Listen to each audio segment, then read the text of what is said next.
What's up, psychedelic investors? My name's James, and you're watching The Psychedelic Investor, your number one news source for psychedelic stocks and everything MindMed. Today we have a very special episode for you as we are going to be covering some of the catalysts for MindMed stock in 2021. And for those of you who are unfamiliar, MindMed's ticker symbol is MMED on the Canadian NEO market and MMEDF on the American OTC market.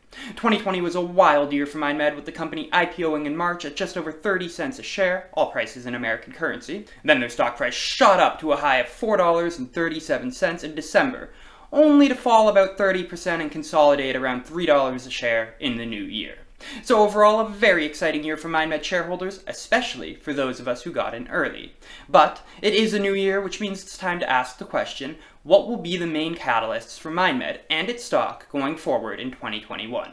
Put another way, what are the events and dates shareholders and potential investors should circle on their calendars? In this video, we're going to talk about several catalysts to look out for. First and foremost, we have the Nasdaq uplisting. When can we expect it? Is it a sure thing? And what will happen to the stock if it is accepted or declined? Next, we have clinical trials wrapping up and data being released. So as you know, MindMed has lots of clinical trials underway, and the success of these trials is the most important factor for the long-term health of the company. In fact, it is the only factor. If their medicines are more effective than current treatments, then long-term, we might be celebrating at Yacht Week. If they're not, then these shares won't be worth much. The last known catalyst will be their quarter and financial reports, and even more important, the accompanying conference calls. So here, we'll talk about how to interpret these documents in conference calls, what to expect, and what to look out for. And finally, we'll discuss possible unknown catalysts that could happen at some point during the year. Some of these include further financing agreements and expansion of clinical trials. But first, if you enjoy this video, invest in the channel with your like and subscribe. Over time, you'll see your investment grow as we continue to bring you the information you need to know before investing in the psychedelic medicines field. And if you're feeling extra generous, leave us a comment telling us what your top 3 companies in the psychedelic medicine space are. Not only will it help us match content to what you want to see, but it will also feed the almighty YouTube algorithm. Enjoy the video.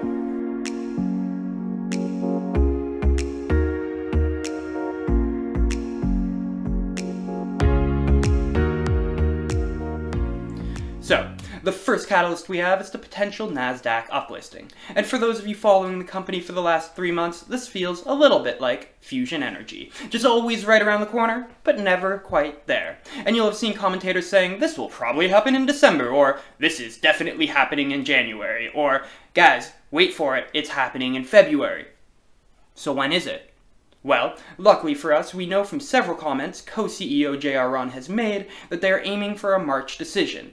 Now, we're going to have to wait until the end of March to see whether or not we actually get a decision, or if it is postponed further into the second quarter of 2021. And just to keep it real, it may take longer. We're still in the middle of a global crisis which will screw with timelines. Not to mention, their ascension isn't a clear-cut decision. It may take longer on account of it appearing to be a borderline decision. Which brings us to the second question when it comes to the Nasdaq uplisting. Is it a sure thing? And the answer is, it is absolutely not certain that they will be accepted. J.R. Ron said in an interview recently with Departure Stocks that working on this was his #1 priority, which is good to hear. But again, I just want to hammer home to all of my viewers, don't view this as a sure thing. To be clear, I don't think it won't happen, I'm just not sure that it will. Investors need to be prepared for either scenario and not panic if they don't get accepted. As I've said 100 times, and I'll say it another 100 times, if you are invested in MindMed, it should only be as a long-term investor. And if you are a long-term investor, the only things that matter to the health of the stock long-term is the effectiveness of MindMed's medicines and their ability to profitably sell them, which will happen in around 5 years' time. Though the Nasdaq decision will probably have the biggest impact on MindMed's stock in 2021, it is actually the least important catalyst that we are going to be covering today, long-term, for MindMed, the company. Long term, it won't matter if MindMed gets accepted into the Nasdaq in 2021 or 2023. Likewise, if you believe in psychedelic medicines and think that MindMed will be able to more effectively treat mental maladies like anxiety, depression, ADHD, and more, then it won't matter if the stock drops in the short term. If you believe that in 5 years the stock will be worth $25 and you buy at $3, then it shouldn't matter if in the interim the stock drops to $1.50. I would just view that as a buying opportunity. Now, having said this, there is one huge benefit to the Nasdaq uplisting that I don't want to sweep under the rug. If it is successful, MindMed stock price will definitely surge, and though that would look nice for us investors looking at our accounts, the more important effect will be on allowing MindMed to refinance, which they'll have to do eventually, at a much lower rate of dilution. And another important effect will be that American investors on retail platforms like Robinhood and Webull will finally have access to investing in the stock. So, having said all that, what will happen to MindMed stock price, MMEDF and MMED, if they are accepted and if they are declined? And here, we need to remember the nature of MindMed and all biotechs in general. They are very volatile. Therefore, I would expect, whatever the outcome, the stock to respond in a disproportionate manner. If they are accepted, it will surge. How much? I have zero idea. 50%? 100%? 500%? I really don't know. But if this does happen, investors need to understand that nothing has fundamentally changed with MindMed or its viability as an investment. All that will have changed is certain influential people's opinion on the viability of MindMed as an investment. On the flip side, if they are not accepted short term, how much will the stock crash? 20%? 50%? More? And again, if this happens, long-term investors should not panic. This will not have affected MindMed's viability as an investment at all.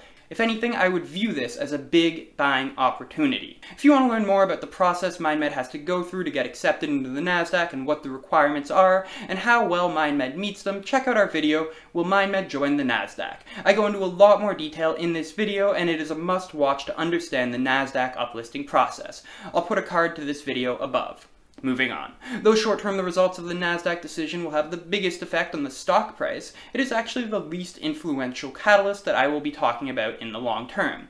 Infinitely more important is the effectiveness of MindMed's medicines, 18-MC to treat addiction, and LSD to treat anxiety, suicide, headaches, and ADHD, the last of which is in a microdosing format.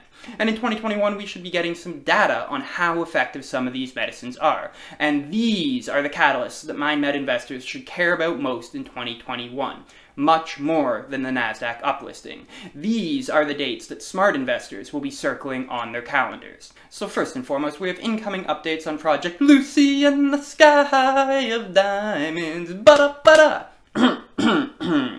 Project Lucy is MindMed's program to treat anxiety with experiential doses of LSD. MindMed is currently finishing phase 2A trials for this quarter, and hopefully we'll be getting some good data soon. They are planning on doing a readout this quarter, so once the date is announced, that is the day you should clear your calendar to watch. And again, the data they present during this readout will give us a sense, albeit at an early stage, of whether LSD treatment for anxiety works. This makes this date a huge catalyst for the long-term health of the company, even if the stock price will move less in response to this event than it will the Nasdaq decision. This is the event that I am waiting for before deciding whether or not I am putting more money into the company, although I do hope this will happen before the Nasdaq uplisting. Next, we have an update on Project Layla. Sorry, I'm just really vibing with the project names right now. So, Project Layla is MindMed's program to treat opioid addiction with 18-MC. I'll put a card above to our video called MindMed's Plan to End the Opioid Epidemic, our video giving a breakdown of what 18-MC is and why I'm so excited for it.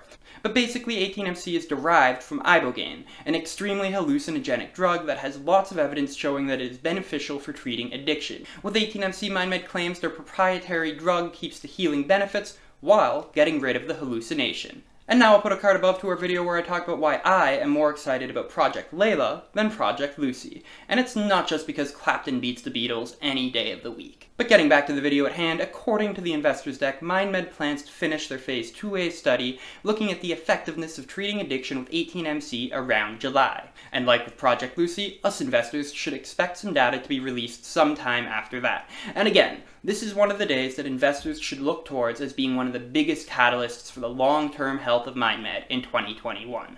I am extremely excited for this day. And by the way, if these readouts are being presented live, I will definitely be streaming them for all of you to see.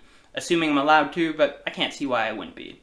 And once these dates are announced, I'll do a video talking about what success looks like and make sure you guys are properly hyped for this data.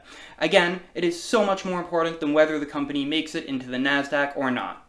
And finally, on the topic of clinical trial updates, in Quarter 3, MindMed's Phase 1 trial comparing LSD to psilocybin is slated to complete, and we should get some data there. This isn't as big of a deal as the first two since they are Phase 2A trials and we'll get some efficacy data, whether or not they're effective in treating a malady, whereas Phase 1 trials more or less just looks at the safety. But what is more exciting is when this test ends, MindMed might start a psilocybin Phase 2 test, maybe to treat depression, which would put it in direct competition with Compass Pathways. This is, however, just speculation, well-founded speculation, but speculation nonetheless. To learn more about this, I'll put a link above to our video entitled, Is MindMed Expanding to Psilocybin? Unless, of course, I can't put that many cards in a video, in which case, boy do I look silly just staring up here at the ceiling. Though, it does get me thinking, do I have unlimited card powers, or is there a limit to my power? Let's find out. Card! Card!